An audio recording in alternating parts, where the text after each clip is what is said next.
co-director and producers, Sarah Burns, David McMahon, and one of the exonerated, Raymond, Santana. Thank you so much for being on The Price of Admission. Thank you for having us. Really important to know, like, what do you think of Chicago? Gotta open with that. Are you enjoying yourselves? Do you like it? Chicago is great. We've had a lovely time. Oh, good. Yeah, good. And the film last night premiered for the International Film Festival. How did that go? We got a terrific response to the film last night. People seemed angered and frustrated and anxious to find out what they could do to help. And people stayed for a Q&A, which was lively, and they had great questions. And I think we couldn't have been happier with the reaction we got. Great, great. Raymond, this story seems like something that many people wanted to believe. And when I watched it, I just thought, wow, this is basically just to confirm their own racial prejudice, you know. And the media went running with it. Trump took out pages in the paper. Did you have any idea what was brewing in the media while you were going to these various police stations, or were you just like completely shocked? No, we were completely shocked. We had no idea. A lot of that was hidden from us. I guess that was the element of surprise on their part. They didn't want us to, realize what was going on. Plus, we were 14 years old, so a lot of that stuff went over our heads. Sure. We didn't really know. That's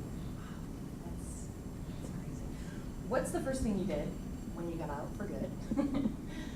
Got something to eat. That's what I was thinking. Yeah, I probably would have gone to McDonald's. I think it might have been Chinese food. Ooh, nice. Yeah, I think it might have been Chinese food was the first MSG. because Excellent. at that time I couldn't leave the house because the media presence outside my house was a lot, and so I think my dad went and got me some Chinese food, and I think that was the first meal. Yeah. And was there an aha moment? This needs to be put into a documentary. Tell me about that.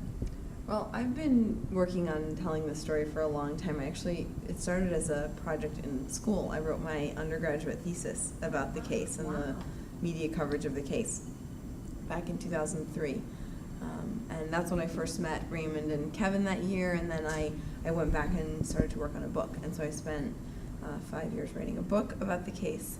And while I was working on the book, it really became clear to the three of us that we had to make a film, that it was such an important story. It was so important to give the five this opportunity to tell their own story, to be on camera and to talk for themselves, and also that there were these larger questions that we wanted to be able to raise and find a larger audience for those issues. How long did it take you to make the film? 5 years on the book, and then tell me about the process of it becoming a film.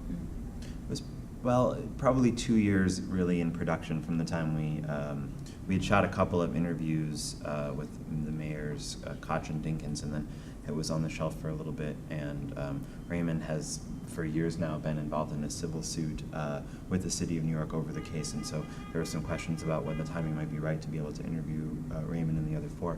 But once we began in earnest, it was 2 years, I think, in the making. And what were some of the, major obstacles that you faced?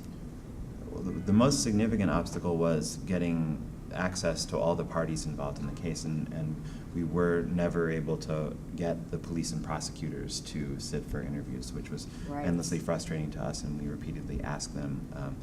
But all five gave us very compelling interviews, and we were able to build a story around those interviews, supplemented with interviews from reporters and journalists and lawyers and other people who had followed the case closely. Sure, and there was so much information. I mean, this story was covered back and forth. I couldn't believe it.